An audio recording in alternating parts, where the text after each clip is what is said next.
Respuesta corta es no nos va a cargar el payaso con pero estuvimos, es de los que ha estado más cerquita en los últimos décadas. ¿Qué tal? Si cayera en una ciudad, por ejemplo, sí sería catastrófico, porque entonces sí estamos hablando no solo de pérdidas materiales, sino de pérdidas de vidas humanas en números grandes, ¿no? Mandas un objeto que su único objetivo es chocar contra el otro. Y ese choque es lo que hace que se desvíe. Así como carambola. Ahí. Como carambola, exactamente, como bola de billar. ¿Y qué? O sea, la herramienta número uno en astronomía es una computadora, ¿no? ¿Sí es cierto que si descubres una estrella le puedes poner el nombre que tú quieras? No. Los Simpsons nos mintieron. Los Simpsons nos mintieron. ¿Qué tan reales son las películas que hablan de vida extraterrestre? De vida extraterrestre. Dependiendo de la película, por ejemplo, onda tipo Día de la Independencia, en general no tienen, es totalmente ficticio, ¿no? Para lo que es bueno de Big Bang Theory no es para hacer o sea, para visibilizar a los científicos, es bueno para visibilizar la cultura nerd y no es lo mismo. La cultura nerd no necesariamente está relacionada con la gente de ciencia. Vamos a changunguear. It's time. It's time. It's time. El Michoacanazo. Bienvenidos. Welcome. Welcome.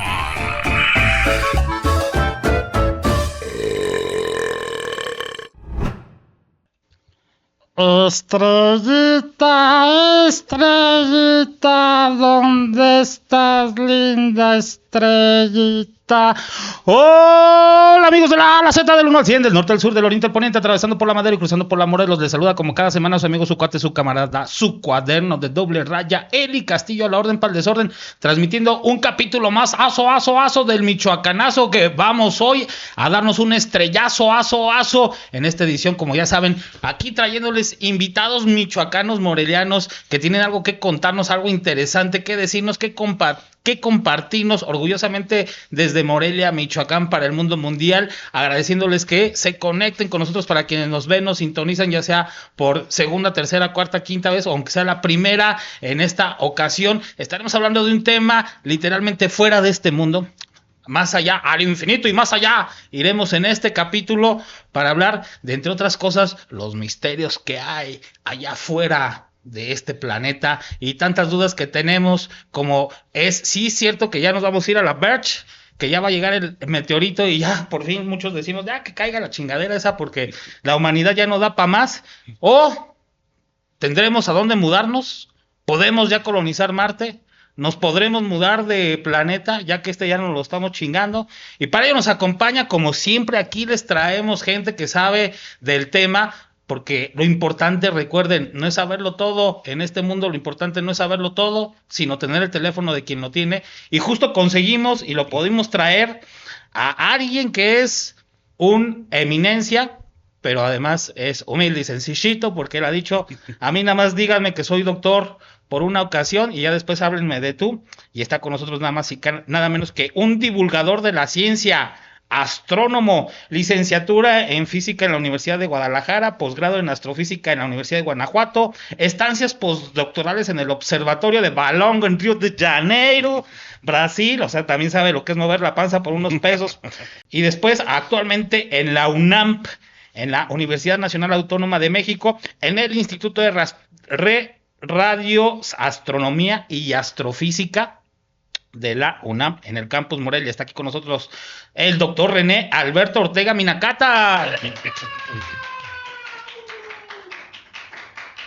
Doctor, gracias por estar aquí changongueando con nosotros. Pues muchas gracias por la invitación. Aquí andamos. ¿Quién, además de todo esto que acabo de leer, quién es René Alberto Ortega Minacata? Yeah. Pues yo en realidad soy de Guadalajara. Yo nací en Guadalajara. Entonces que se corte el post. Aquí, pero ya tienes rato aquí, ¿no? En Morelia. Cerca de 6 años tengo en Morelia. ¿Todavía no tienes no sacas la nacionalidad? Ya casi. Si no, vamos a empezar a deportar, Sí, nací en Guadalajara, allá crecí, allá hice la licenciatura y luego anduve rondando por medio mundo como mencionaste hace un ratito. Pero sí, estudié astrofísica, estuve un poquito de tiempo en el camino de la investigación y después me pasé no al lado oscuro, sino al revés, al lado claro, al lado colorido de la divulgación y la comunicación de la ciencia. Y a eso me dedico aquí en la UNAM. Estoy en el área de divulgación y comunicación de la ciencia. Las divulgue y divulgue. Así es, así es. Y en particular, esta cuestión de las estrellas del universo. Pues en realidad todos los temas que tengan algo que ver con el espacio, ahí me meto un poco mi cuchara. El parte es sí, divulgar la labor que hace la gente del instituto, la comunidad académica del instituto, pero también pues para lo que la gente quiere saber, ¿no? O sea, que si nos vamos a morir mañana por un meteorito o lo que sea, algo así, pues aquí andamos para platicar. Ya que ya abordaste el tema y justo estás aquí por la gente, todas las dudas que tenemos existenciales viendo al cielo y decirnos, sí, esta chingadera es la que nos va a caer encima, ¿cuál de todas? En el año pasado, finales creo, septiembre por ahí, se descubrió un asteroide que tengo entendido le llamaron 2024 IRM. YR4. YR4. Ajá. ¿Por qué no les ponen RBD o TNT? De hecho, tiene un sentido el nombre. ¿Qué significa? Por supuesto, el 2024 es el año Por supuesto, el 2024 es el año que se descubrió. Y luego el YR4 es te dice la quincena del año en la que se descubrió. Y luego una letra y un número consecutivos del objeto que se descubrió en esa quincena. Entonces es el objeto número, ya no me acuerdo, creo que es 90 y tantos, pero por eso el R4, de la penúltima quincena del año, que es la Y. Doctor, ¿no pueden ponerle otros nombres más? Esos son los nombres temporales, y luego ya existe una parte de la Unión Astronómica Internacional que se dedica a ponerle nombre a los... ¿Más comercial o siguen con esos? No. XAK-47. No, nada comercial. Por eso luego ahuyentan a la gente de esos temas. Imagínate que agarráramos y por eso yo creo que eso los de los huracanes lo supieron ver. Así para que la gente se grabe los nombres. Pues que ahí viene Katrina, que ahí viene Selena, que ahí viene Lady Gaga. La gente dice, bueno, imagínate que hicieran lo mismo con las estrellas y los asteroides se acaba de descubrir un asteroide que a lo mejor nos va a dar en la madre, pero se llama Valentín Elizalde. Y dices, huevo, que no le hace que me mate el vale, ¿no? Hasta lo sientes bonito. Entonces, este asteroide, ¿sí o no nos va a cargar el payaso? Que además te entrevistaron medios nacionales. Sí. ¿No? Bueno, salió por ahí en alguno de acá y luego lo pescaron por allá. Pero no, la respuesta corta es no nos va a cargar el payaso con pero estuvimos, es de los que ha estado más cerquita en los últimos décadas. ¿Qué tanto es cerquita? Como 3% de probabilidad, eso es cerquita. Vamos a suponer que este es el planeta Tierra y en términos astronómicos este es el meteorito. Tú pónmelo por dónde pasaría. ¿Cuánto estuvo? No. Pero 3% de probabilidad, pero iba a pasar como, o sea, la cosa es que ese 3% era 3% de probabilidad de que chocara. Okay. ¿Sí? Pero ya me vi muy pendejo, pero por eso hay que traer gente de ciencia que uno apenas acabó la secundaria y estudió con la CENTE y bueno. Entonces tenemos 3% de probabilidades de que nos dieran la madre. Eso había.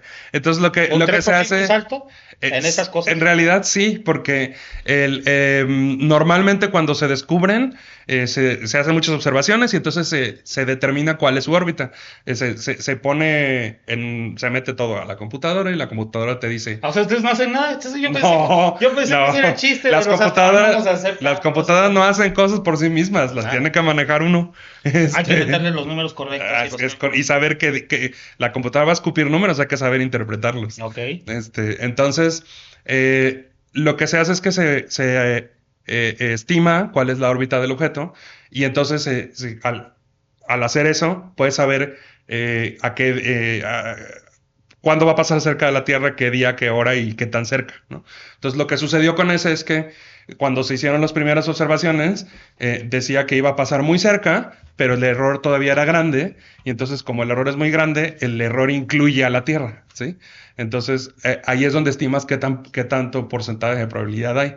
Si hubiera sido no cerca de la Tierra, sino el centro, digamos, de toda la zona posible, hubiera estado en la Tierra, yo creo que no estaríamos ahorita hablando de 3%, sino de algo mucho más alto. ¿Y ya pasó esa madre? Porque no, va a pasar cerca de la Tierra hasta el 2032.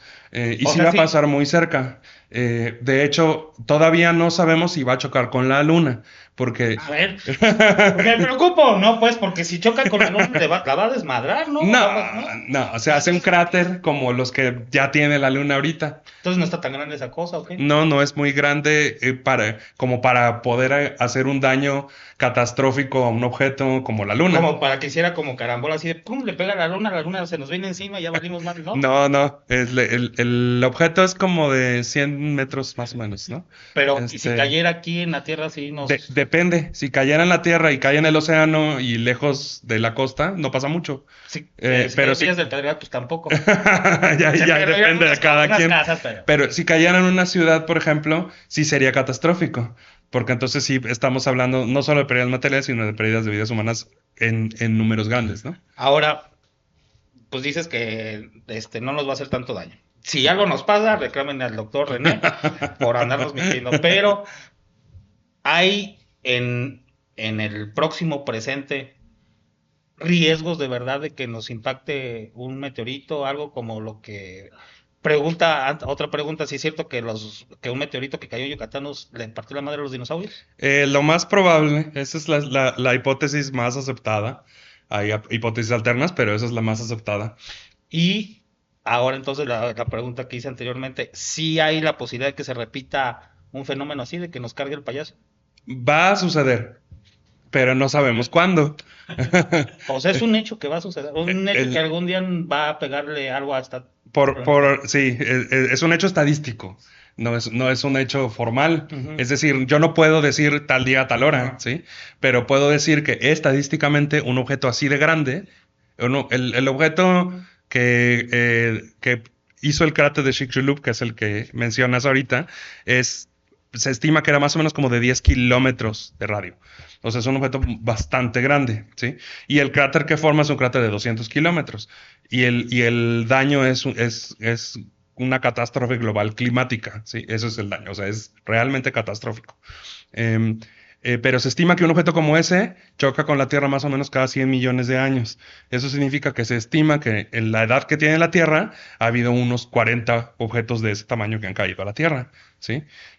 Solo que este es el último, ¿sí? Este es el más reciente. Sí. Y si es cada 100 millones, ¿en qué parte de qué tramo de los 100 millones vamos? Es que esos cada 100 millones es más o menos, o sea, es una estadística. Uh-huh. Y por lo tanto, no podemos saber si cae otro mañana o cae otro dentro de otros 35 millones de años, que es lo que nos falta para completar los 100. O después. Nos faltan, vamos a 75 millones. A 65. Ok. Bueno, todavía nos quedan 35 en el mejor de los casos, si es que el cabrón que se nos va a aparecer no se le ocurre adelantarse. Pero por eso tenemos millones de años, pero por eso tenemos de todas maneras, pinche Beto, preocúpate por las generaciones de entonces, por tus eso sí. Lo más probable es que ya no existamos, pero como la humanidad como la conocemos, porque nuestra especie tiene un par de millones de años de existir, si bien nos va. Depende de cómo consideras la especie. Yo de biólogo evolucionista tengo absolutamente nada, entonces... Pero seguramente estás diciendo esa teoría porque viste esa y pues ya está, es uno de esos que ya está mutando, así de que parece que vamos a regresar otra vez al agua y a tener que andar entre ríos. Pero bueno, entonces lo que es seguro es que algún día nos va a caer un pedradón. A la Tierra. Nosotros no vamos a estar aquí probablemente, pero a la Tierra. ¿Por qué no? Porque ya no vamos a ser humanos. No, ¿Quién sabe qué especie va a ser? O sea, en millones de años la especie cambia. ¿Crees que ya se hayan conquistado los marcianos? Los de otra... Marcianos no hay, pero hasta ahorita. Pero a lo mejor Elon Musk en tantos años ya va a colonizar esa madre y pues todos los que nazcan allá van a ser marcianos. Es correcto. Espero que no sea Elon Musk. Ven lo que pasó en la Huacana, nadie daba un peso por ahí y ya salieron un chingo de betitos poblando la tierra por ahí. Entonces, pero el hecho es que la raza humana va a evolucionar. Y muy probablemente dices tú que para cuando a lo mejor llegue ese impacto, que es a lo mejor en 35 millones de años, 20 millones de años, hasta 1 millón de años, ya el ser humano ya no va a ser como nosotros, como nos vemos, sino otra cosa. Vamos a ver evolucionado. La especie evoluciona. Nuestra especie evoluciona más o menos en esa escala de tiempo. En la escala de tiempo de algunos cientos de miles de años o de algunos pocos millones de años. Entonces, pues dentro de pocos millones de años nuestra especie va a haber cambiado. Ya no vamos a ser los mismos. Fíjense, y todavía hay gente que dice nunca cambies, pues sí van a cambiar, inevitablemente. No más que nosotros como individuos, pues vivimos muy poquito comparado con eso, ¿no? Pues sí. Pero, ¿y qué le dirías a la gente para que pareciera que luego nos interesamos nada más en voltear al cielo, cuando pareciera que va a pasar algo catastrófico? Puede ser, hablando de esto del fin del mundo, que de repente, de la nada, porque se supone que tenemos ojos por todo el espacio, pero que de la nada a lo mejor un pendejo se distrajo y no vio que en ese momento, ¡fum!, surgió el meteorito que nos va a partir la madre. ¿Puede pasar eso? ¿O ya todo está tan vigilado que es inevitable que se nos escape y que de repente, digamos, ya nos queda nada más un año y si no le rompemos la madre, pues ya vamos a valer? Y la otra pregunta que ya tiene que ver con Armageddon, perdón, pero es mi referencia a las películas de ciencia ficción. Vamos a tener oportunidad de que si se viene que a lo mejor que el 3% siempre sí le va a dar. Con ese 3% es suficiente. Tenemos elementos como humanidad para hacer lo que hicieron en esa película, que aunque ya no, Bruce Willis ya no está pues en condiciones de subirse al cohete, pero sí podemos. Pero el Ben Affleck sí. Ya está, no salían en esa película ese güey. Pero ya ves cómo lo dejó su vieja, ya está pues, todo. Las tres que bueno, en fin, bueno, para empezar nomás para aclarar, ya no está en 3%, ahorita ya es menos de 1%. Bueno, entonces ya. No me rompas mis ilusiones que que pueda haber que se lo cargue el payaso. Pero bueno, supongamos ese 1% o otra cosa que surja. U otra cosa, la primera parte, una cosa que surja. En realidad sí tenemos mucho monitoreo, y los objetos grandes en general estimamos que están bastante bien identificados. O sea, sabemos dónde están y cuáles son sus órbitas. Amenazas, las que son amenazas catastróficas. Okay. De hecho, el nombre es objetos potencialmente peligrosos. Y la mayoría de ellos... OPP, objetos potencialmente peligrosos. Pues en realidad eso está en inglés, entonces es PHO. Potentially Hazardous Objects, pero bueno, pero esos están de cierto tamaño para arriba, estimamos que están bastante bien identificados.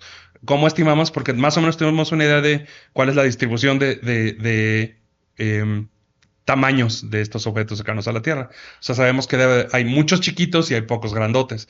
Y como más o menos tenemos un censo de muchos de esos tamaños, pues más o menos tenemos una idea de cuántos grandotes debe de haber. Y estimamos que la mayoría de los grandotes ya están identificados, ¿no? Y cuando digo grandotes es más de 1 kilómetro, ¿no? Que son los más grandotes. De Betito para arriba. O yo, pero entonces, los que pueden ser potencialmente peligrosos, bueno, se clasifican como potencialmente peligrosos si son más grandes que 140 metros. Entonces ahí hay un gran trecho de los de más de 1 kilómetro a los de 140, ¿no? Y de esos sí tenemos muchos identificados, pero estimamos que todavía hacen falta y por eso hay monitoreos. Pero la realidad es que esos monitoreos son relativamente jóvenes, tendrán alrededor de 20 años.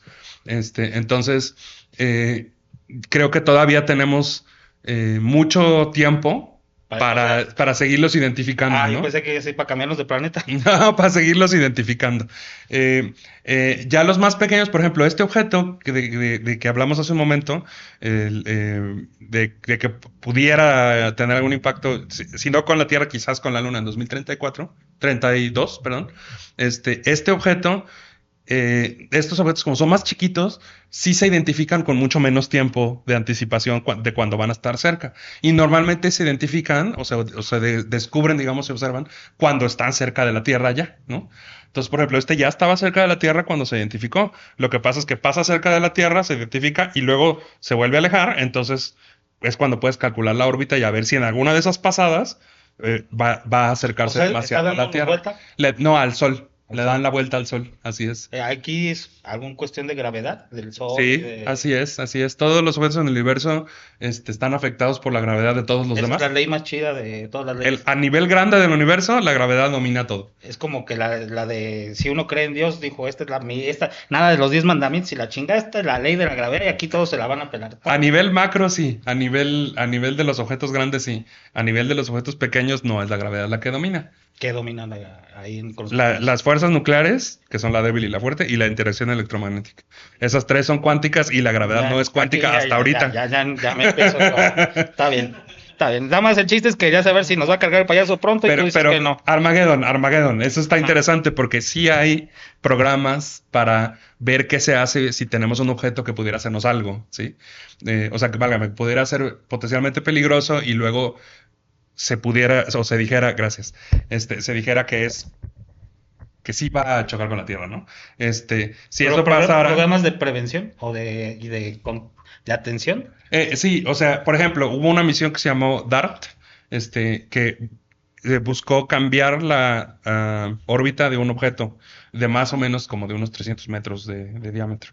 Le calaron, no es cierto, como de 100 y pico metros de diámetro. Que sería un meteorito de los chiquitos. Sí, pero similar o hasta un poquito más grande como que del 2032. Okay. Y la forma de hacer eso es vía impacto, ¿sí? Entonces mandas un objeto que su único objetivo es chocar contra el otro. Y ese choque es lo que hace que se desvíe. Así como carambola. Como carambola, exactamente, como bola de billar. ¿Y qué mandan? ¿Se puede mandar, por ejemplo, un grupo de maestros de la CENTE o de son buenos para el choque? Ellos son buenos para el choque. ¿Se podría, o qué es lo que mandan? ¿Un misil, bombas? No, simplemente un objeto, usualmente algún objeto metálico, o sea, algo que tenga suficiente masa, tiene que tener suficiente masa y sobre todo ir muy rápido. Ahí importan las dos cosas, qué tan rápido va y qué tanta masa tiene. Sí, o sea, válgame, qué tan gordote está, ¿no? Entonces tiene que ser gordote e ir muy rápido. Y eso es lo que va a hacer que al chocar con el otro objeto, el otro cambie su dirección. ¿Y qué pasó con ese? Sí cambió su dirección, sí. O se sea, logró ganamos. modificar. Ganamos. Humanidad la 1. prueba, Humanidad 1, asteroide 0, en la prueba por lo menos. Sí, en la prueba. En el primer cáliz. En el primer cáliz, pero se tenía que hacer el cáliz, ¿no? Sí, o sea, sí. si no sabemos si funciona o no funciona. Entonces ya se hizo, ya vimos que sí funciona. Ahora esperemos que el señor de los copetes falsos allá en nuestro vecino del norte no ande queriendo cortar esas cosas porque está cortando todo, ¿no? O sea, pero solo Estados Unidos está haciendo ahí, no China ni los rusos. No, sí hay los planes formales que sí están en andamiento están en Estados Unidos y en Europa. En Estados Unidos estamos viendo que quién sabe qué va a pasar, pero en los de Europa siguen andando. Pero también hay agencias espaciales en China, en Japón y actualmente en India y en Emiratos Árabes. Y esas agencias son las que están ahorita empezando a entrarle a las cosas como esta.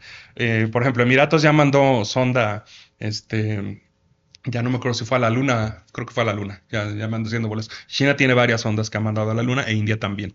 Y de allí pueden venir misiones como esta, y sí tienen programas, nomás todavía no han lanzado ninguna misión, pero sí tienen programas. Japón tiene programas de otro tipo, por ejemplo, tiene programas para ver, por ejemplo, si las famosas velas solares pueden hacer algo al respecto para modificar la trayectoria de algún objeto. Estas cosas aprovechan el viento solar para moverse, entonces a lo mejor una de estas cosas y te acercas al objeto y la pones por allí y entonces va empujando al objeto, ¿no? El vientecillo solar. Así es, tal cual. Y pues deprímenos. La Agencia Espacial Mexicana, ¿qué? Porque qué bueno que los japoneses y los hindús y hasta los Emiratos Árabes ya están haciendo algo, porque pues pobres gringos, siempre cuántos ya no nos han salvado, ¿no? No ven las películas. De todas, yo creo en ellos, pero tú dices, el señor Trump, pues quién sabe qué desmadres vaya a hacer y a lo mejor desmantela todo, entonces ya les toca a las demás naciones apoquinar la salvación de la humanidad, ¿no? Pero México, ¿qué pedo ahí? Porque como que andábamos queriendo y creo que ya la van a desmantelar y que... Como agencia espacial, con toda honestidad, nunca despegó. Válgame la analogía.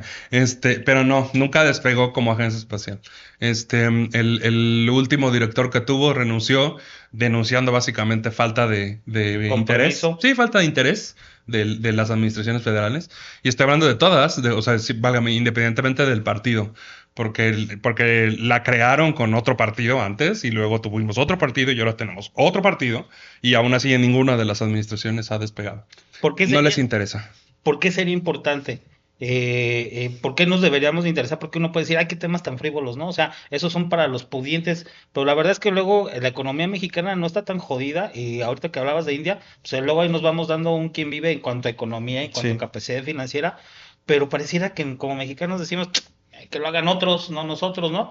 ¿Por qué nos podría servir, por qué nos podría importar o nos debería importar meternos a esto que llaman la carrera espacial?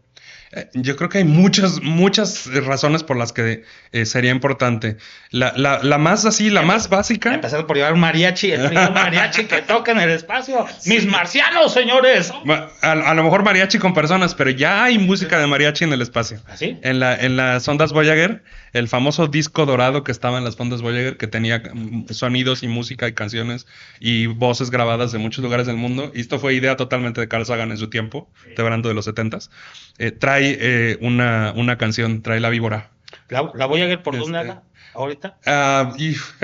Muy lejos. Porque gracias a la Voyager es que les debemos estas imágenes chidas en alta resolución de planetas, ¿no? Que Saturno, los anillos y... Las imágenes que teníamos hasta la década de los 2000 de todos los planetas gigantes del sistema solar, Júpiter, Saturno, Urano y Neptuno, todas eran de las Voyager, de entre los 70s y los 80s.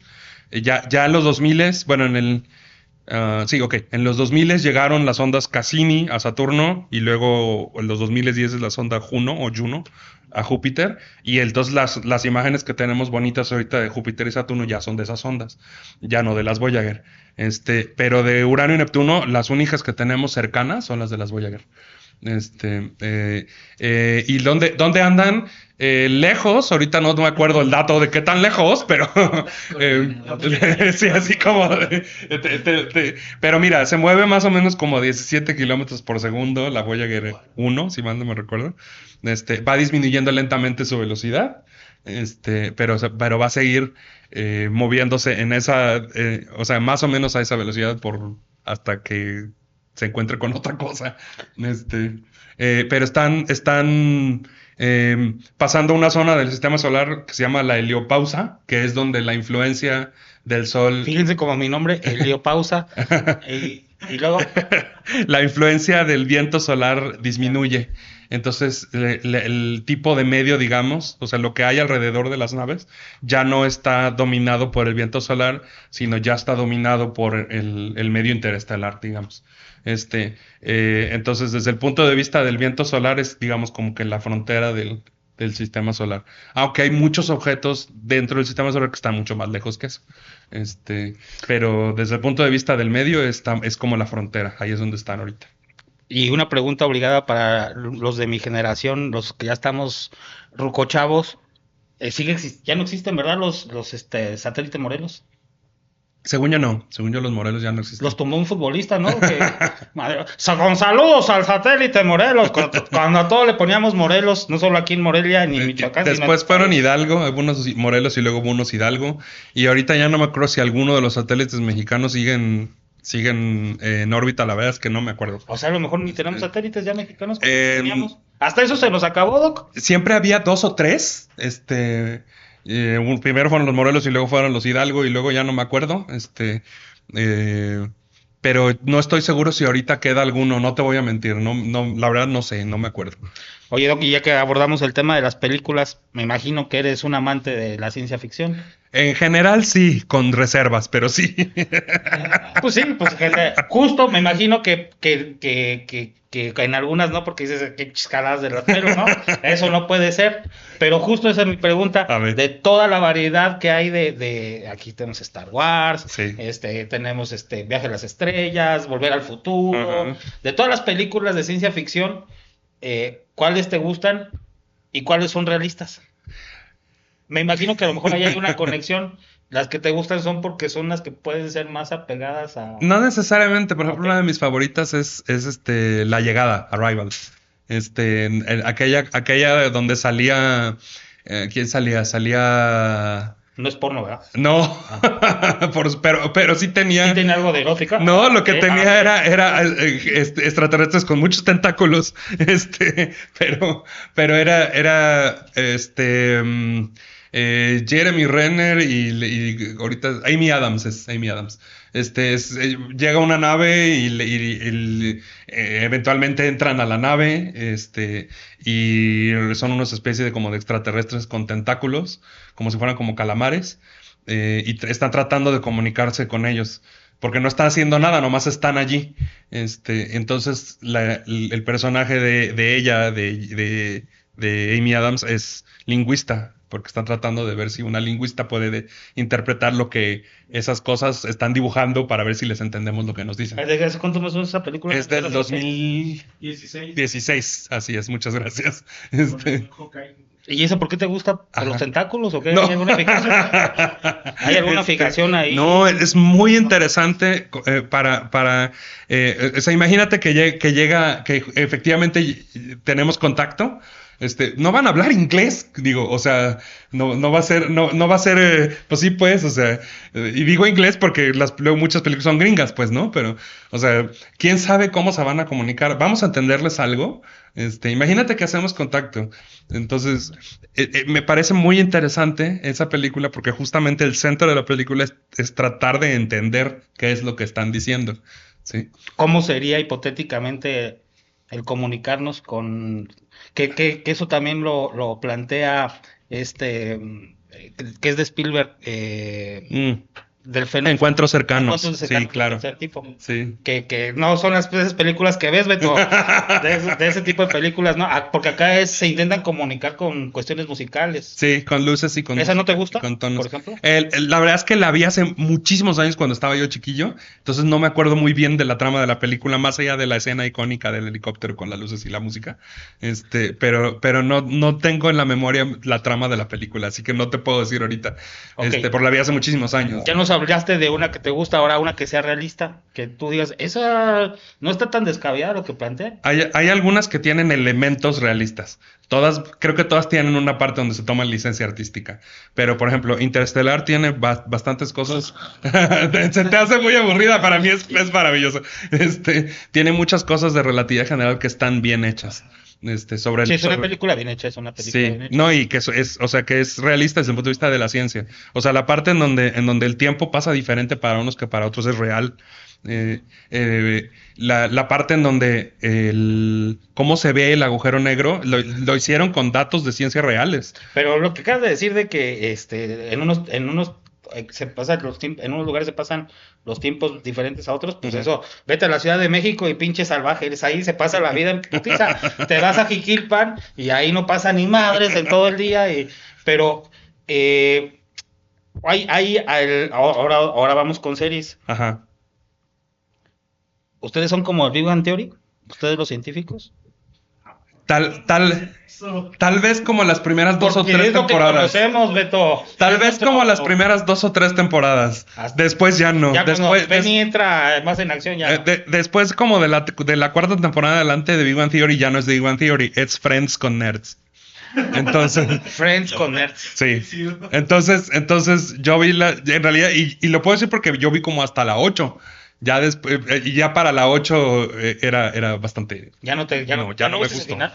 ¿No viste cuando gana el Nobel Sheldon? Vi el final por verlo y me pareció de lo más ridículo. Sí, sinceramente. No se quiero materializar el final, ¿no? Sinceramente, pero bueno. Pero sí crees que porque eso es ahorita que Beto está ahí cagándola, perdón, que está metiéndose, interviniendo, que es lo que dicen todos, pues sí, porque es lo que se dice de Big Bang Theory que ayudó por lo menos a acercar la ciencia de alguna manera o los científicos y hacerlos como más pues, hasta atractivos. Fue como la venganza de los nerds a manera es que a eso iba yo. Me parece que lo que para lo que es bueno de Big Bang Theory no es para hacer o sea, para visibilizar a los científicos. Es bueno para visibilizar la cultura nerd y no es lo mismo.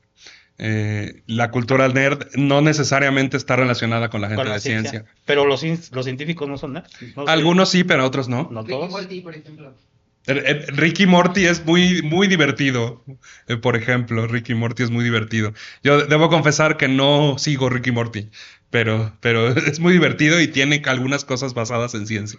¿Y Star Wars? ¿Qué es tu opinión? Star Wars es mucho más ficción que ciencia, es mucho más fantasioso.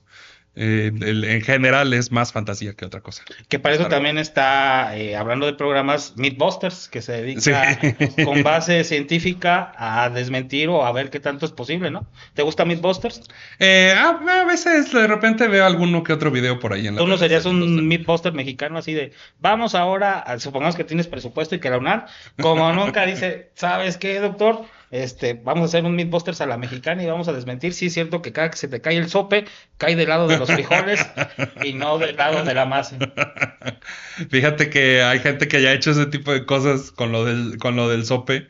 ¿Ah, sí? Con lo de, ajá. Maldita sea. Pero tengo mentalidad de genio. No estoy tan mal. Y efectivamente no es azaroso, no es una moneda. O sea, sí cae de un lado preferencialmente.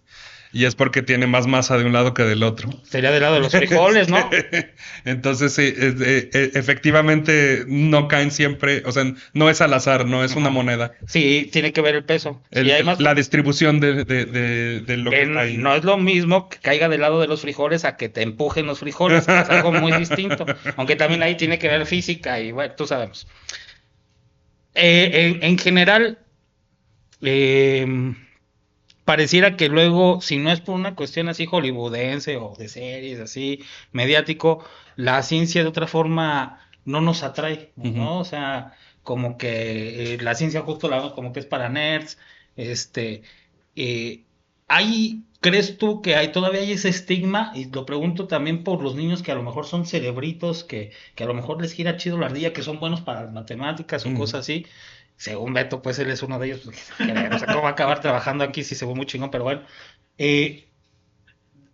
existe ya más apertura a la ciencia, que incluso a lo mejor un chavito, pues que de condición humilde, de un estrato económico que a lo mejor no es favorable, pero le gira la ardilla para estas cosas científicas, pero que puede encontrar apoyo, que puede encontrar un sistema educativo que te abrace y te desde la primaria, desde la secundaria, y que no sea que hasta que la universidad o cuando estás ya más grande y digas, híjole, a lo mejor si yo me he dedicado a ser ingeniero de esto o de aquello, hubiera sido un bueno y acabé siendo reportero de Changunga. Híjole, es una pregunta muy difícil de responder, sinceramente. Muy, muy difícil. Yo pienso que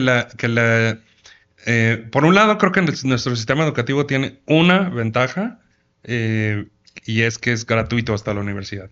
Que hay muchos países en donde no lo es. Uh-huh. Incluso en Latinoamérica, ¿no? Uh-huh. Pero también es súper dependiente del docente. O sea, de la persona docente, de las maestras y los maestros. Entonces, si te toca uno chido, genial. Pero si no, entonces yo pienso que nuestro sistema educativo es demasiado dependiente de la figura del docente. Y eso significa que, por ejemplo, nosotros hacemos muchas capacitaciones docentes como para tratar de abrir un poco la perspectiva de las maestras y los maestros a la ciencia y en particular en nuestro caso a la astronomía, para que eso lo lleven a sus escuelas y para que las niñas y los niños conozcan algo diferente a lo que normalmente hacen en la escuela, ¿no? Me da la impresión, sobre todo con los nuevos cambios en el modelo educativo y que la nueva escuela mexicana, que me parece que se está perdiendo lo que se llama el pensamiento crítico, que está soportado en bases científicas. El hecho de empezar por lo primero que para mí tengo entendido es el dudar. Uh-huh. Dudar lo que se te presenta, ¿no? Uh-huh. Si un sope se cae de determinadas ocasiones de un lado o de otro, pues no es coincidencia, tiene un porqué, ¿no? Y ahí es donde entra pues el dudar y el estar experimentando y el obtener un resultado. ¿Consideras tú que como sociedad estamos perdiendo el sentido crítico y el pensamiento científico se está dejando a un lado para tener otro tipo de pensamiento? Yo pienso que nunca lo hemos tenido, tristemente. Sorry, esto parece que es muy deprimente. No es la intención, pues pero...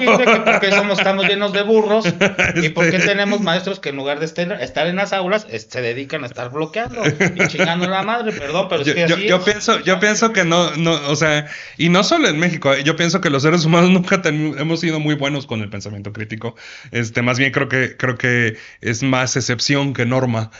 que los seres humanos podamos tomar decisiones de manera ¿Será porque crítica, ¿no? entonces somos más afectos a la hueva? Porque el pensamiento No. crítico implica pues elaborar... No, somos muy emocionales los seres humanos. Ok. Entonces conectamos a través de las emociones y nuestras emociones tienden a totalmente bloquear nuestra razón. El corazón desplaza al cerebro. Pero no solo es el corazón, hay muchas otras emociones. La emoción más poderosa es el miedo. Y La luego, emoción, más poderoso es el miedo. en mi opinión, Ajá. y luego el enojo. Yo pensé que era alegría. No, el miedo. ¿Y el amor? ¿No el que el amor? miedo y el enojo. Lo siento para los... mira, hablando de Interestelar, me gusta mucho la película hasta los últimos 30 minutos o 20 minutos, porque entonces hablan del amor. Y entonces yo digo, ¿qué mierda? O sea, me choca al final de Interestelar. Es espantoso, porque le asignan una fuerza, bueno, válgame, una capacidad física real al amor. Y la neta me parece espantoso. Pero a ver, ¿qué nos mueve los seres humanos? Pues principalmente nos mueve el miedo y nos mueve el enojo. Y después nos mueven las cuestiones identitarias y por allá la alegría, ¿no? El miedo y el enojo. Pero entonces... y ahora sí que vengo yo aquí a predicar en tierra de profetas, porque ustedes son medio y ustedes saben que lo que va a atraer gente a una nota es lo que le engancha, y lo que le engancha es lo que le da miedo, o lo que desconoce, o lo que le parece misterioso, o lo que le enoja, o en todo caso con lo que se identifica, lo que es identitario. Aquí entonces entraría que los pensamientos negativos son más fáciles de explotar, por ejemplo, yo como medio ahorita que lo mencionabas, si quiero tener audiencia es más fácil que me reaccionen a un contenido que genere miedo o enojo, a uno que genere alegría o felicidad. Sí, por eso las redes sociales viven de la controversia. Las redes sociales viven de generar controversia. Por eso amplifican los mensajes que son polarizantes y disminuyen los mensajes que son conciliadores.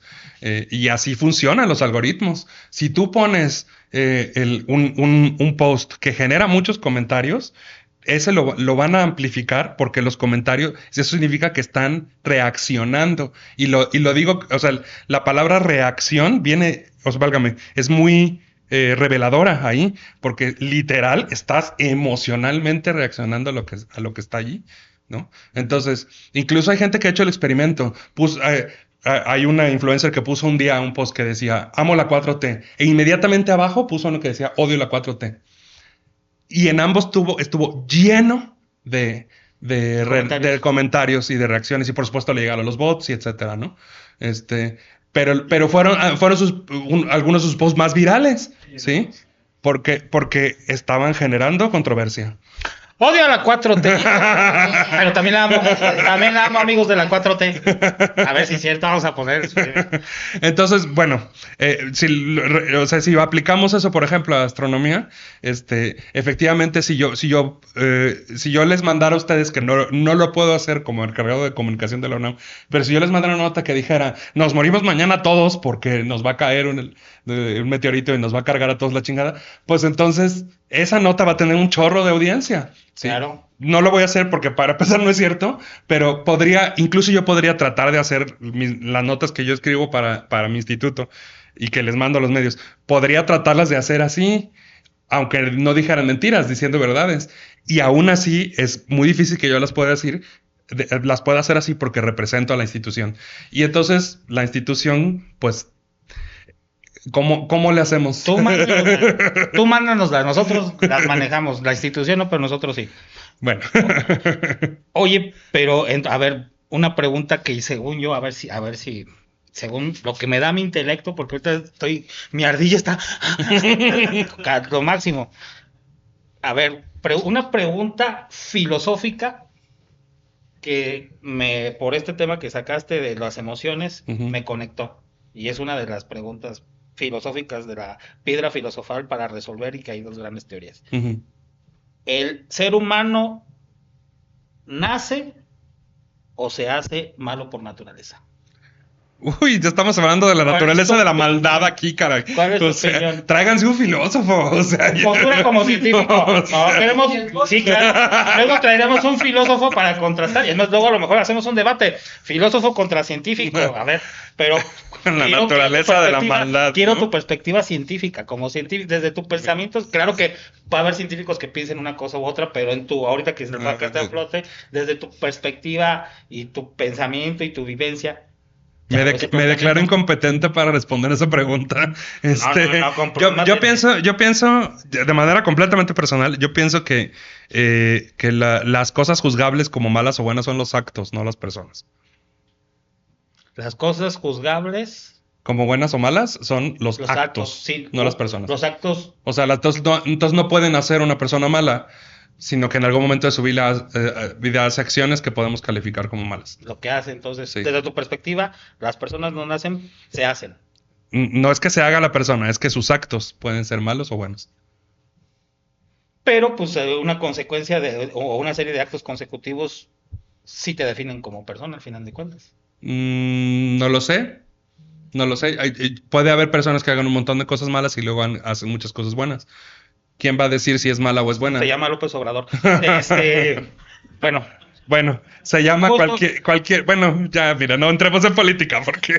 Justo eso es lo interesante luego de filosofar, porque la ciencia te dice, estos son los hechos y estas son las bases. Y la filosofía cuestiona, y pues luego son preguntas ya metafísicas, astrofísicas y de otro tipo, que nos cuestionan la integridad del ser, ¿no? Ujú. Y en fin, pero bueno, ya luego haremos el debate con un filósofo contra un científico en una Estaría arena muy de padre. lodo, y a ver que dice el doctor que le echen a cualquier filósofo que No, son buenísimos para argumentar. A mí me van a barrer y trapear con esos argumentos. para cerrar lo de las series y películas, A ver. 3 series o películas, aparte de la que ya nos comentabas, que se llama ¿cómo? Arrival, la llegada. Arrival. Otras 2 que nos recomiendes que sean en tono científico de estas véanselas porque tienen alguna enseñanza o les va a dejar algo en aspecto científico de pues están bien orientadas, están bien asesoradas. Está complicado. A ver, espérame, déjame pensar. A mí me gusta mucho Gravedad. Gravity. Sí, a mí me gusta mucho Gravity. Y se toma algunas licencias artísticas, pero es una película muy bien hecha en muchos aspectos. Y tiene, para mí, su arco narrativo es muy, muy limpio. Muy, muy limpio. Tiene un arco narrativo muy padre. Yo recomendaría Gravity. Y por allí hay... a mí me gusta una serie que se llamaba Fringe de hace algunos años. Es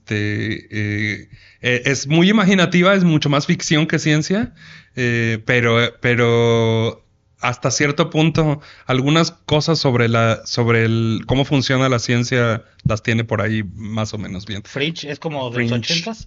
No, es de los 2000s. Ok. Tal vez, sí. ¿Y Ciencia Loca dónde la dejas? Uy, esta es aquella donde hacían una chica medio virtual, sí. Híjole, eso ya ni me acordaba de esa, no manches. ¿Hace cuántos años de eso? O ¿cómo se llama esta? De niño ¿qué veías? O más bien Yo veía Ciencia Loca. Hubo y veía programas. Dougie Hauser. Yo veía Dougie Hauser, no sé si se acuerdan de Dougie, para Sí, los de el otra doctor. época, ¿verdad? Que después se convirtió en creció y fue Doctor House. No sé. Pero como niño hubo este tipo o qué te influyó. ¿Hubo programas, series o una cuestión familiar para dedicarte a la ciencia? ¿O eras tan rarito que no te quedó de otra? Tal vez la última, pero no, mira, yo creo que fueron varias cosas. La primera es que sí era muy nerd, de chiquillo, y no nerd de cultura nerd, pero sí de ñoño, pues, o sea, era el niño que le sacaba 10 en la escuela, ¿no? Pero sí me gustaba la física en la prepa, y cuando estaba chavillo. Solier de campamento. Ahorita ya no puedo, ahorita doy 2 pasos y me canso. Pero Solier de campamento y... ¿A ver las estrellas? ¿O qué? por diferentes razones, tuve mucho tiempo en los Scouts, y entonces veían, ajá, exactamente, y entonces sí podía ver cielos un poquito más limpios que los de las ciudades, y sí me llamaba mucho la atención. O sea, admito que sí tengo cierto romanticismo, entre comillas, por la astronomía, porque me gustaba desde chiquillo ver el cielo. Y pero por la gastronomía también ya... también, sí, también lo juego, o sea, pero en la prepa sí me gustaba la física y tuve un muy buen maestro de física en la prepa y eso yo creo que influyó también a que estudiara física. ¿Qué es lo que dices, la importancia de un maestro? Sí, es que de verdad, yo pienso que nuestro sistema educativo es muy, muy dependiente de que tengamos buenos docentes. Pues qué mala onda, porque debe de ser un sistema que no dependiera de una persona, sino... Pues que el sistema, ¿no?, estuviera hecho para que no dependiera de quién lo hace, de quién lo implementa, ¿no? Pero no, el sistema, y más con la nueva escuela, sinceramente yo pienso que está todavía más dependiente de los docentes. Sí. Porque el docente tiene mucho poder de decisión de qué es lo que quiere hacer. Sí, porque fíjate, yo de niño era pobre y no les alcanzó nunca a mis papás para comprarme mi laboratorio, el laboratorio de mi alegría. Y cuando entré a la secundaria, que es con tu primer contacto, o menos creo en la escuela pública, es tu primer contacto con la ciencia ya más formal, el laboratorio de química, ¿no? Y que compras tu bata y la chingada, y que aprendí, yo hubiera querido aprender más de ciencia, de mezclas, de estos videos que vemos en redes sociales de un maestro de física enseñando de otras formas los fenómenos físicos, y dices, es cuando te dicen, la ciencia es divertida, pues sí, pero a mí quien me dio ciencia estaba de la hueva, la maestra, la sapo, donde quiera que andes,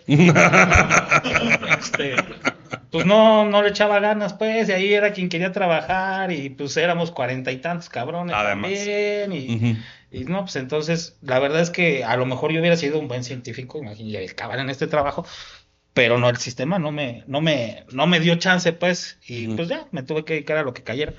Pero estas ferias, porque hacen muchas que ferias de la ciencia, ¿no? Y que tianguis de la ciencia. Me imagino pues que es lo único que ofrece ahorita medio decente en cuanto a ese sentido para encaminar a alguien o meterle el gusanito de pues te puede gustar la ciencia, ¿no? Pero ¿sí son efectivas? Yo creo que sí, hasta cierto punto. Por supuesto no son panacea, o sea, no van a resolver el problema de fondo. Para lo jodido que está el sistema. No van a resolver el problema de fondo, pero sí son una oportunidad para quien tiene interés y efectivamente el sistema no le satisface ese interés o esa necesidad, ¿no? Entonces acercarse a una feria, sea el Tianguis de la Ciencia del Michoacán o nosotros hacemos la Feria Infantil, la Noche de las Estrellas, la Fiesta de las Ciencias y las Humanidades en la UNAM. O sea, cualquiera de esas, quien se acerque, pues va a tener ahora sí que a la mano a la gente que hace ciencia contándole qué hacen, ¿no? Y por ahí se puede a lo mejor satisfacer un poco ese interés y a lo mejor encaminar a alguna persona, ¿no? O sea, vamos a entrar a la recta final, doctor. Va. Porque el tiempo se nos va. Va. El tiempo no lo podemos parar. ¿Dónde está Doctor Universe? Hablando de lo que se hace, ¿qué se hace en la UNAM Morelia? ¿Por qué la UNAM Morelia decidió poner aquí un campus que además tenga esta cuestión de la astronomía? Porque además de Morelia tengo entendido, han salido buenos descubrimientos. Recientemente tú no hablabas, la chica que descubrió que no... La estrella fugitiva. Una estrella fugitiva, ¿no? Que creo que es la primera, algo así, ¿no? Sí. Más bien lo que descubrió es... la forma que tiene ese arco en una región de formación estelar como la que estudió, sí es muy inusual. Eso es más o menos lo que descubrió, ¿no? Pero fíjate que ¿por qué la UNAM puso un campus aquí? La verdad es que es un poco producto de las políticas de la UNAM en su momento. De descentralización. De descentralización. En los 90 hubo un... Y depende de cada rector. Hay rectores que lo empujan mucho y otros que no tanto. Pero en los 90 hubo un empuje para la descentralización. Y entonces algunas personas de diferentes institutos dijeron, nos vamos a otro lado. Entonces se vinieron a Morelia algunos astrónomos, un grupo de astrónomos, en 4 o 5, ¿no? Era un puñado de gente. Y les prestaban una oficina en la Michoacana y después creo que rentaban una casa o algo así. Y construyeron el campus y lo inauguraron en el año 2000. Y ahí llegaron primero los astrónomos y llegaron los de geografía y los de ecosistemas. Y se fueron creando sus propios centros e institutos, ¿no? Entonces, la verdad es que es un poco empujando la descentralización de la UNAM. Ahora, ya estando aquí, sí, o sea, una vez que existe y que ya hay gente buena aquí, o sea, que son investigadores reconocidos y que producen un montón de ciencia y de buena ciencia, y cuando digo buena ciencia es ciencia que tiene impacto, por lo menos desde el punto de vista académico. Entonces, ¿por qué venir a la UNAM, no? Si decir, o sea, por ejemplo, si un estudiante que diga, ¿por qué voy a estudiar en la UNAM en Morelia y no me voy a la Ciudad de México, no? Que hay más cosas. Ejemplo, el RO, ¿verdad? Pero hay, en principio, porque aquí hay un montón de investigadores y muchos menos estudiantes. Entonces tienes un acceso más directo, ¿sí? Okay. Para empezar. Y luego también las carreras que hay aquí están diseñadas para ser diferentes a las que hay en la Ciudad de México, porque así funciona la UNAM, ¿no? Entonces... Son carreras más, ¿cómo le podrías denominar? Porque es geografía, nos mencionabas, es astronomía. Los institutos que están son el Centro de Investigaciones en Geografía Ambiental, el Instituto de Investigación en Ecosistemas y Sustentabilidad, la Unidad Geofísica de Michoacán, del Instituto de Geofísica de la Unidad de Michoacán. Nosotros que somos Radioastronomía y Astrofísica, está el Centro de Ciencias Matemáticas, me falta uno. De investigaciones de materiales, y está la ENES, que es donde está la Escuela Nacional de Estudios Superiores Unidad Morelia, que es donde están las licenciaturas.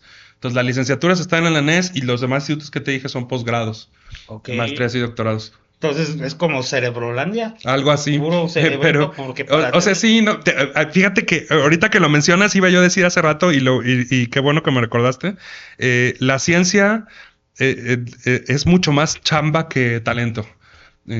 O sea, una persona exitosa en ciencia es una persona muy chambeadora y que tuvo que resistir un montón de cosas, y no necesariamente una persona que es muy lista o muy talentosa. Ahora entiendo por qué Beto no acabó de egresar, pues ya. Es una cuestión de la verdad es que es mucha resistencia, y mucha chamba y no tanto el talento. De ahí la fama de que son como ratones de laboratorio, porque se la pasan como encerrados en su mundo, investigando, haciendo la talacha que tú mencionas, me imagino. Mucha talacha de la compu, ¿no? O sea, por ejemplo, en la astronomía, o sea, la herramienta número uno en astronomía es una computadora, ¿no? Porque los datos muchas veces o sea, las observaciones no las hace uno directamente muchas veces. Están los grandes observatorios y uno solicita tiempo y compite con otra gente para que te den tiempo. Y si tu proyecto se gana el tiempo, entonces observan ellos, o sea, la gente de los observatorios hace las observaciones y te manda los datos y ya tú los procesas, los analizas, los interpretas y escribes tu artículo para que lo publiquen, ¿no?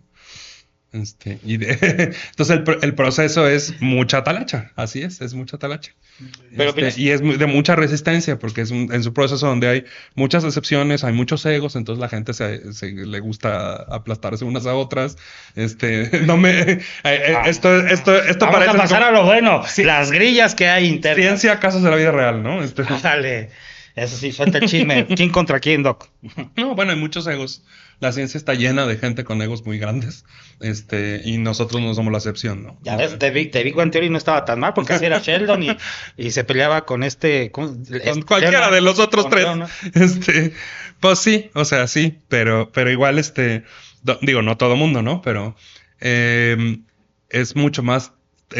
Yo quisiera que la gente que está viendo el podcast se quedara con esa idea de que no importa si te dicen en la escuela que eres bueno o no, o de si siempre sacas 10 en mate o en física o no. La ciencia es mucho más chamba que talento. No, quédense mejor con la idea de que tarde o temprano nos va a cargar el payaso por una pedrada. Eso está más chido. Sí, eso es más esperanzador que lo que acaba de decir el Doc. Y si ya están muy depre, pues van que nos carguen la chingada con un meteorito, ¿no? Y ya. Entonces no se metan a científicos esperando que van a hacer The Big Bang Theory y se van a casar con Penny. No siempre pasa así. No siempre pasa así. Pero hay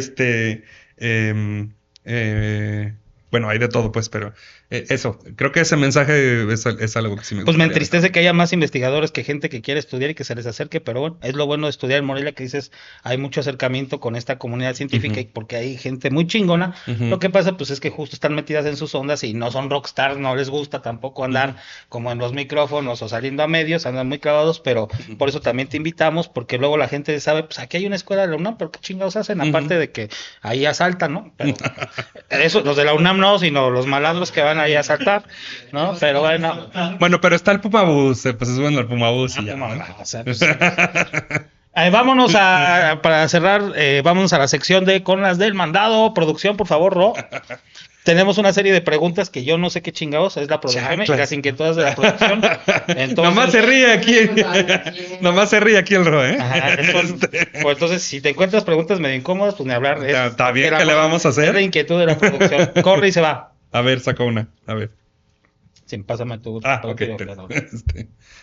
Dice: ¿sí es cierto que si descubres una estrella le puedes poner el nombre que tú quieras? No.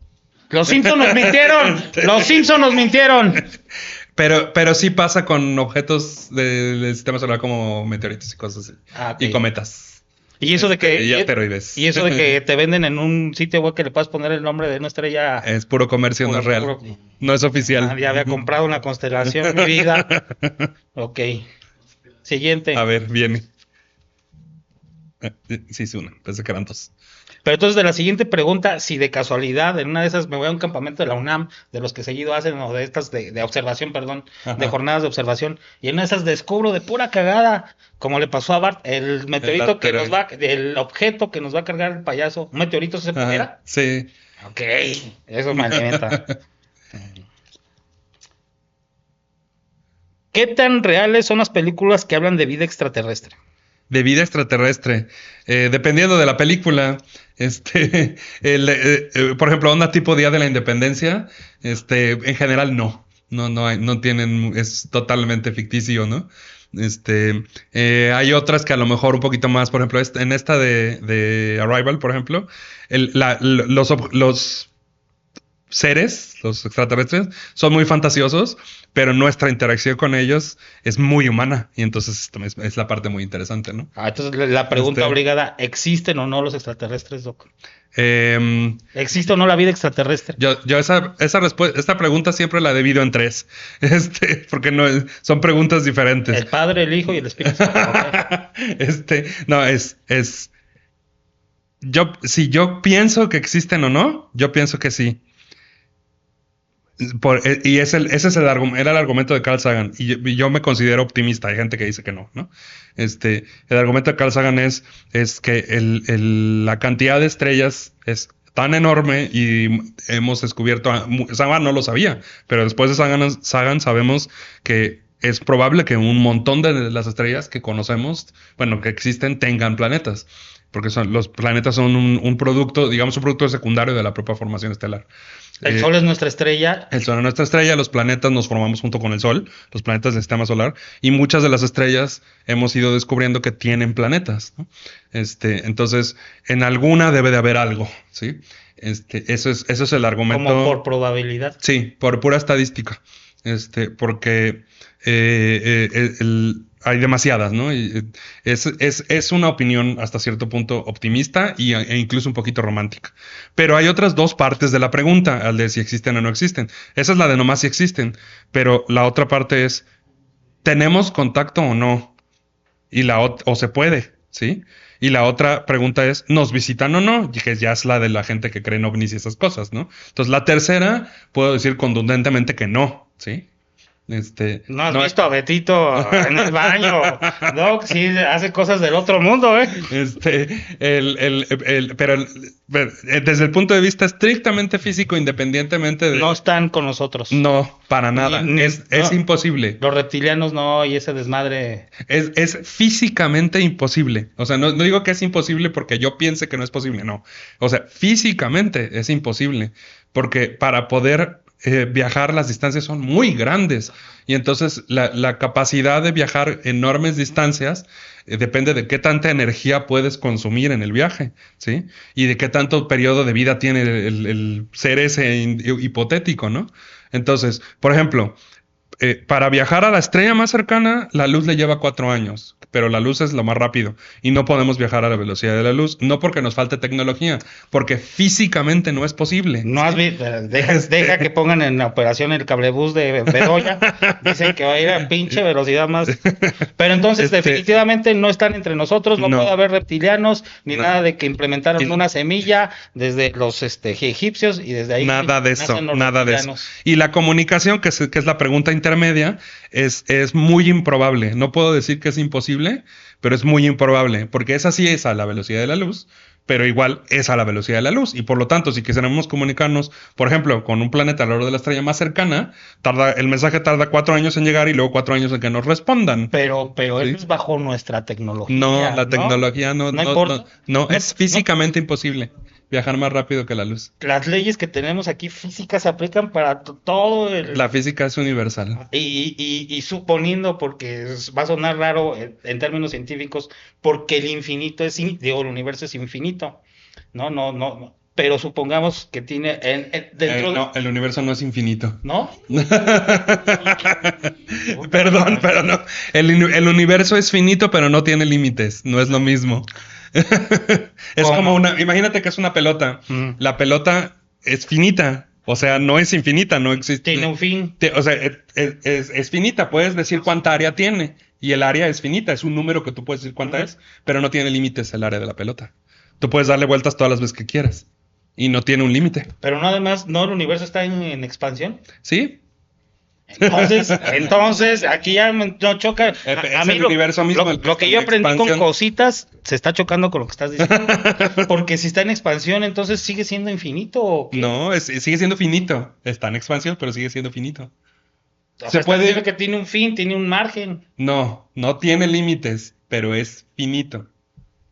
No lo sé. Es el área de la pelota, es la pelota. O sea, si tú pusieras a un Lego a caminar por toda la pelota, Lego le puede dar todas las veces que quieras y no va a llegar a un límite. Pero el área de la pelota no es infinita, es finita. Ok, entonces va a ser más fácil responder esta pregunta. A ver. Del 1 al 100, ¿qué tanto conocemos el espacio, el universo? O sea, ¿qué tanto se ha descubierto? Depende de qué cosa. Por ejemplo, ¿cuántas galaxias conocemos? Y conocemos galaxias en los confines del universo, porque las hemos observado, ¿sí? Pero, por ejemplo, ¿cuántas estrellas hemos estudiado para ver si tienen planetas o no? Nada más el 1% más cercano al Sol. Porque es muy difícil observar los planetas, ¿no? Esto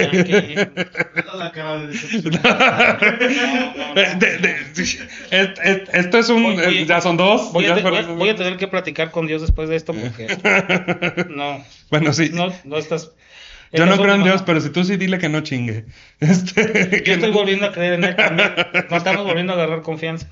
¿De verdad existen otros planetas a los que nos podamos mudar? Qué complicado otra vez. Sí, no.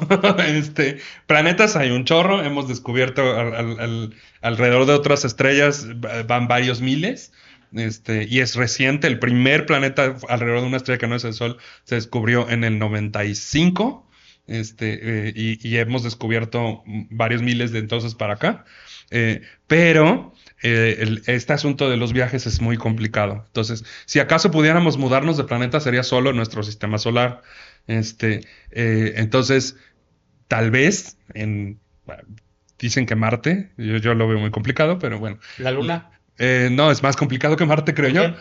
¿Por la gravedad? No, porque no hay atmósfera. Pues la ponemos, Pues sí, la ponemos adentro de alguna capsulita o algo, ¿no? Ahí sí. Como estrellita, como... Yo creo que bases lunares sí es posible, pero no permanente. O sea, no para que haya colonia como tal. Ya, esta ya la hablamos, la del meteorito que nos mate. ¿Otra? A ver.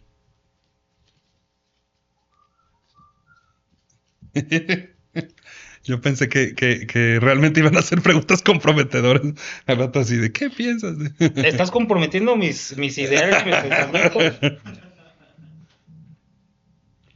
¿Cómo crees que los avances recientes en la física están impactando en nuestra vida diaria? de muchas maneras, nada más que no es instantáneo. Por ejemplo, cuando la gente que hacía ciencia básica estaba estudiando la electricidad, el electromagnetismo, fue muchas décadas antes de que tuviéramos aplicaciones eléctricas, o sea, que hubiera luz eléctricas en las casas y que pudiera haber aparatos eléctricos, ¿no? Entonces ahorita luego se estudiaron los fenómenos cuánticos, apenas están comenzando a usar fenómenos cuánticos en la tecnología, ¿no? Entonces que se están estudiando ahorita muchas cosas que van a tardar algunas décadas en llegar a nuestra vida cotidiana como aplicaciones tecnológicas, ¿no? Entonces, ese es el asunto con la ciencia básica. Cuando luego gobiernos y demás dicen, sí, es que la ciencia tiene que tener una aplicación, sí, nomás que no te va a tocar a ti en tu sexenio. O sea, le va a tocar de los 50 años, si bien nos va, ¿no? Entonces, cuando no nos quieren dar dinero a la ciencia básica porque dicen que no tiene ninguna aplicación, entonces lo que están haciendo es cortando el desarrollo tecnológico del país por las próximas décadas. Ese es el asunto. Lo que está pidiendo dinero ya. Denle presupuesto porque así no se puede trabajar. Sí, la neta sí. Y volteo a ver a la cámara. Tú, político que me estás viendo, sí, queremos dinero. Oye, y ahorita que abordaste, se me ocurre para tener pretexto para invitarte para una próxima cita que quieras changonguear. Espero que te animes, que no te hayamos decepcionado. La física cuántica es la ciencia del futuro, es lo que se viene. Ahorita tú hablas de ciencia básica, la física cuántica es, porque aquí yo la relaciono y también desapendéjame como lo estás haciendo, humíllame. Tengo entendido que tiene que ver con los multiversos. No. ¡Puta madre! Perdón. Sí, eso pasa por volver. ¿Los multiversos son posibles? Hay hipótesis de multiverso, pero están más bien del lado... Bueno, hay una hipótesis de multiverso que viene de la cuántica, sí. Una. Eso es donde yo aprendí, donde yo agarré. Y que tiene pero que hay muchas otras... Es complicado. Lo que pasa es que la cuántica es muy difícil de interpretar. Entonces hay muchas interpretaciones distintas. Y una de las interpretaciones se le dice la interpretación de los muchos mundos. Entonces, en la física cuántica, en la mecánica cuántica, es la que domina en las cosas muy chiquitas, en las partículas pequeñas. Entonces, si tú... lo que dice la mecánica cuántica para las partículas pequeñas es que no puedes saber al mismo tiempo dónde está y qué tan rápido se mueve. Pues nada más una de las dos. Si tomas una medición muy precisa de una de las dos, la otra se vuelve muy incierta, ¿sí? Entonces, lo que sucede allí es que cada que tú tomas una medición, estás, digamos, eligiendo, entre comillas, una posición o una velocidad de la partícula, ¿sí? Pero todas las demás no las eliges, ¿sí? Entonces, en la hipótesis de los muchos mundos es que todas las demás que no sucedieron cuando tú tomaste la medición, están sucediendo en otro lado, ¿no? Ajá. Pero funciona para las partículas, no para las personas, o sea, para los tamaños de las personas o cosas grandes. No sería cierto. Entonces, que ahorita hay otros 5,000 podcasts que tú y yo estamos en otros podcasts. Válgame, Ricky Morty que decía hace rato, no, eso no. Pinche pero hay hipótesis cosmológicas de multiverso, pero no se pueden probar, no tienes manera de obtener ninguna observación a nivel cosmológico que te dé información más allá de nuestro universo. De hecho, tenemos una buena parte.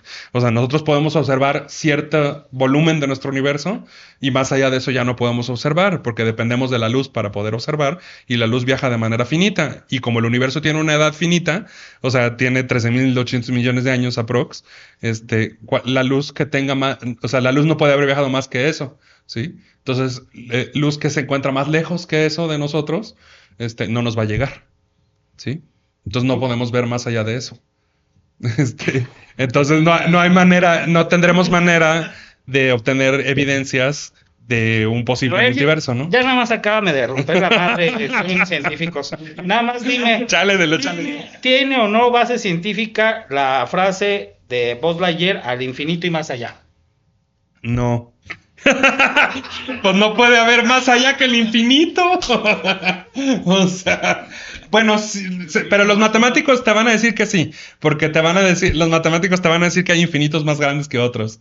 Entonces, matemáticamente, está bien la frase de Boss. Sí. Bueno.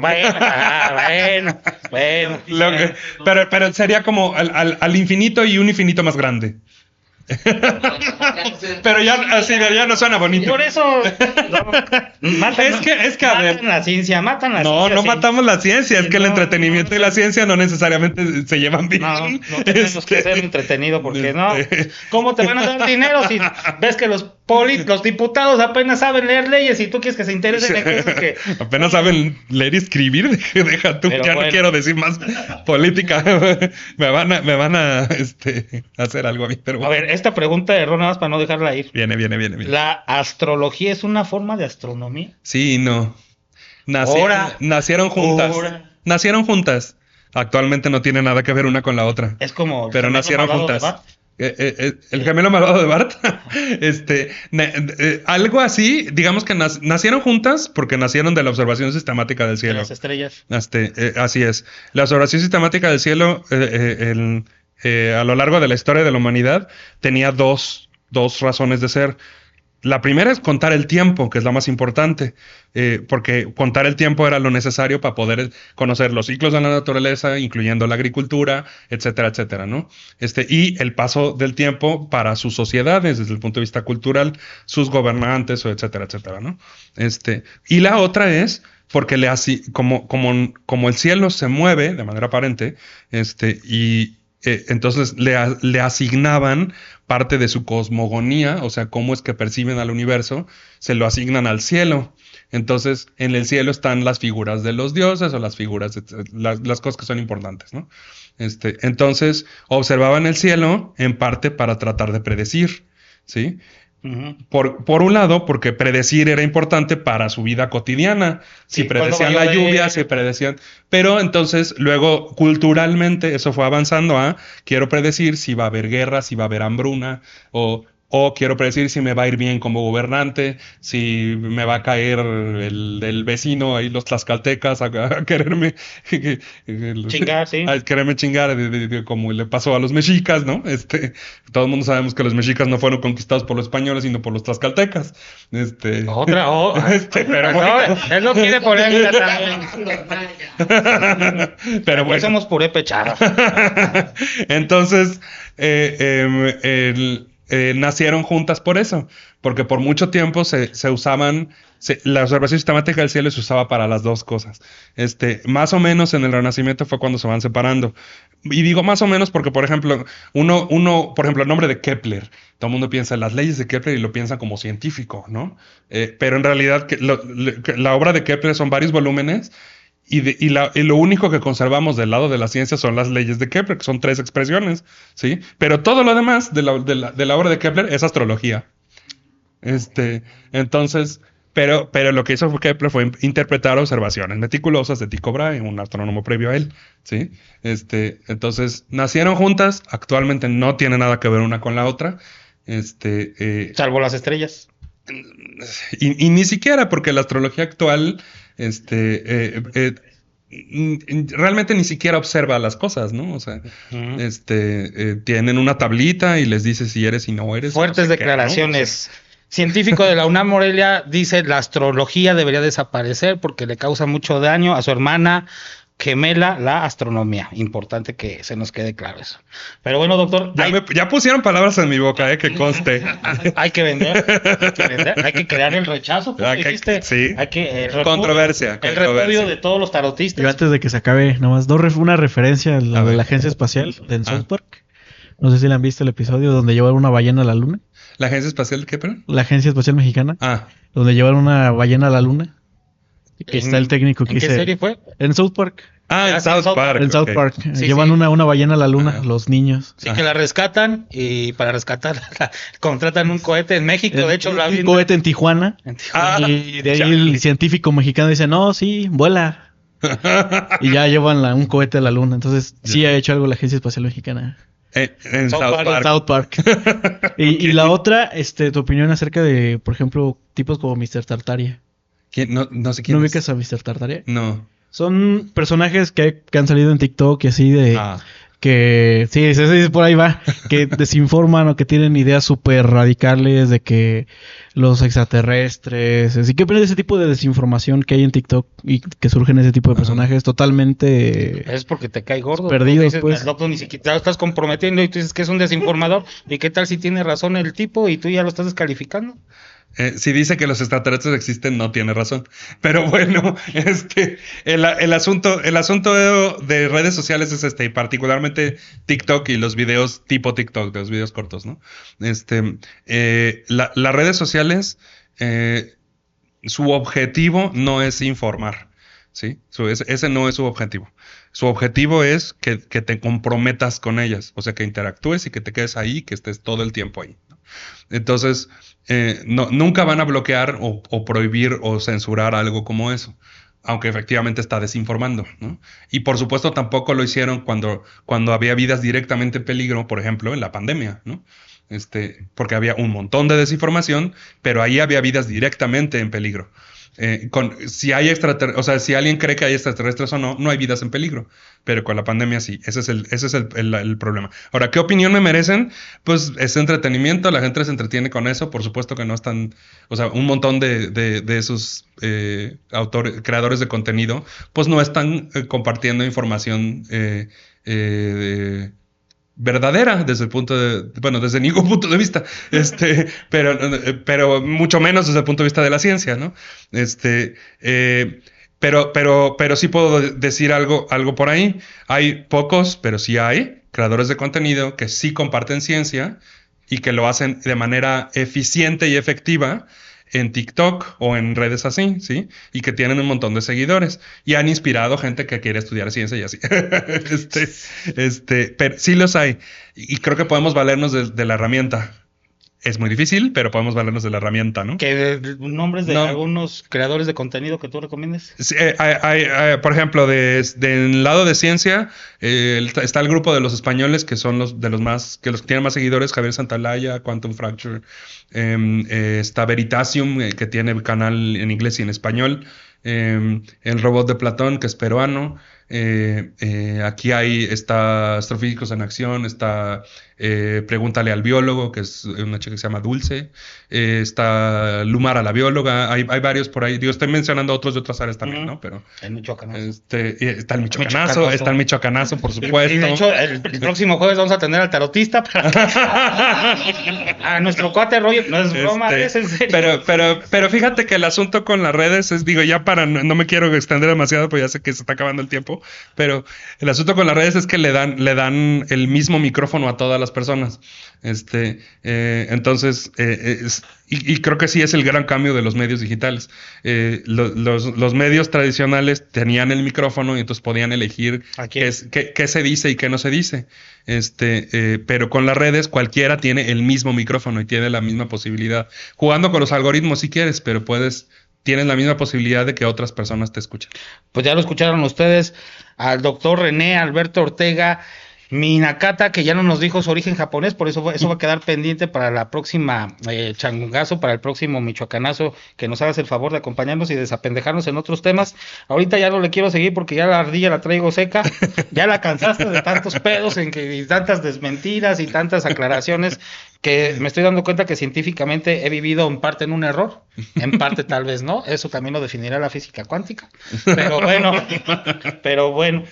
Les agradecemos que estén aquí con nosotros, que hayan estado, esperemos que hayan disfrutado. Y si también tienen la duda, gracias al doctor que ya la metió, ya la acabó de decir, bueno, ¿y si les creo a estos pendejos o no? Porque pues están pasando en redes sociales y el doctor acaba de decir que las redes sociales luego no dicen la verdad y nada más generan contenido para, pues ustedes duden, ustedes saquen sus propias conclusiones y recomiéndenos, suscríbanse, díganos a quién quieren que invitemos y ojalá el doctor nos pueda acompañar próximamente en otro episodio para seguirnos desapendejando y seguirnos aclarando pues desde una manera científica todos los mitos, verdades y leyendas que hay en torno a todos estos temas científicos, y que lo hagas antes de que se acabe el mundo y venga el meteorito a partirnos el hocico. Pero Doc, ¿algo que quieras decir para despedirte? No, ¿sí? Pues con mucho gusto, cuando quieran volver a invitar, con mucho gusto.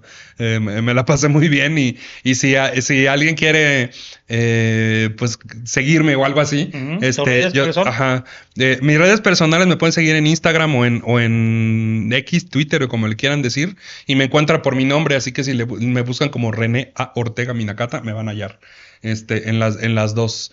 En Twitter le encanta hacer desmadre ahí, como que luego ahí, sí, saca luego algunos comentarios medio picantes, ahí le tiran hate y la he visto, yo los ya me mido mucho, pero luego también si quieren, aprovechando, quieren seguir las redes del instituto donde yo trabajo, que realmente mucho de mi trabajo de divulgación pues está en las redes del instituto, nos encuentran como Iría UNAM y latina RYA, Iría UNAM. Ya desde ahí la cagamos porque está complicado, pero sí, pero pues así se llama. IRYA. Iría. Así de Iría. Iría, pero con Y. Ajá, pero con Y. Ajá. En Instagram, en Twitter, bueno, X, en Facebook y en YouTube. Y si a ustedes les gusta este pedo de seguir actividades, sobre todo que quieren llevar al chiquito a ver las estrellas, y no me refiero a que se metan con la vieja a un motel, sino su pequeño, que quieran ahí ilustrarlo. Tiene muchas actividades científicas, familiares, incluso me atrevo a decir. Siguen haciendo los ciclos de cine. Sí, el ciclo de cine comentado. Viene ahora en septiembre. Viene en septiembre. Entonces tienen un chingo de actividades para que, si tienen ahí la inquietud de luego acercarse, la UNAM está abierta para el público en general, no tienen que ser estudiantes o tener familiares ahí. Y luego también síganos, precisamente es lo chido de seguir a Changunga, porque le compartimos lo que ellos nos mandan y luego le damos retweet, o en Facebook también publicamos sus convocatorias, y está chido porque son eventos gratuitos con buenos aparatos, buenos telescopios por ahí. Luego te dejan espiar a la vecina, pero ya tienes que darle al doc un bar, yo no se los dije. Y bueno, agradeciéndole al doctor René Alberto Ortega Minacata, el astrónomo samurái de Morelia, Michoacán, para el mundo mundial, aunque nació en Guadalajara, pues ya está en trámites con su nacionalidad moreliana. Y por lo pronto le agradezco a Alberto Infante, el prófugo de la ciencia, por haber hecho esta producción, a El Ro, nueva especie, aunque ejemplar viviente de que los marcianos sí están entre nosotros, aunque el doctor lo niegue y no lo quiera ver, pero los reptilianos sí viven entre nosotros, o bueno, al menos no sé si es reptiliano, pero sí es un híbrido. Sí es un híbrido El Ro.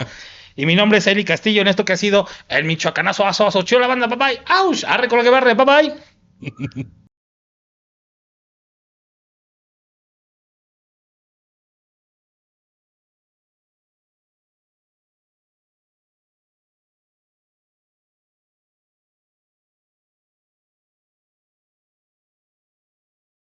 Al mero chilazo. Ay, papaya de Celaya. Ya se acabó el Michoacanazo.